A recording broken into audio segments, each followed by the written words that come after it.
let's talk about Philly's O-line real quick. We touched on Lane. Jordan Mailata is playing some really good football. I think you're going to talk about who they've got at left guard right here. But the two things that I want to highlight right now is that the state of Isaac Suumalu and Jordan Mailata right now is kind of up in the air. You know, they both left the game with injuries the other day. And so that unit has been very darn good thus far this season. We touched on Lane, and Kelsey is Kelsey. Mailata is coming into his own. Really good player at this point. Mm-hmm. But they've got to have those two guys on the field, Isaac and Mailata, to continue rolling.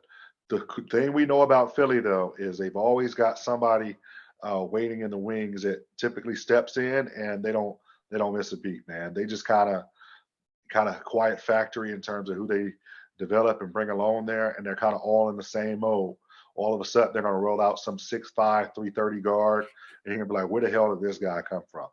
And so that's just kind of what they do. So it'll be interesting to see moving forward if those injuries are significant and what that means for the unit moving forward.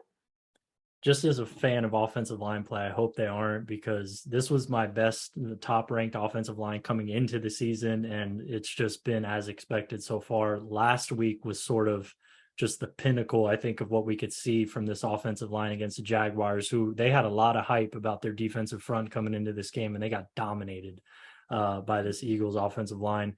You got to mention, like you said, Jeff Stoutland, the offensive line coach, run game designer, as long as he's there, guys are going to be put in positions to succeed, and they're going to have a good development, process there with their guys. But man, Landon Dickerson, got to go on to him a little bit here. His game against the Jaguars, against Roy Robertson Harris, number 95, former Chicago Bear, pretty good player. He's had a really good start to the year, that's for sure. He gave Quentin a lot of problems when they played. Landon just straight up just dominated him in that game, was throwing him around physically 4 or 5 times, just leaning on him in the run game. Him and Kelsey on those combos was lethal, just getting him off his feet left and right, anchoring, with no problem.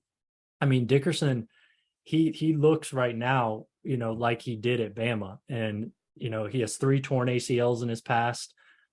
Just crossing my fingers that he could just stay healthy, because if he does, man, I mean, we're looking at, I think, a top 5 left guard, in the league right now. And he put together a special performance in that one, as did Lane, as did Kelsey. But Landon, for me, he's really coming on right now, man. It's fun to watch.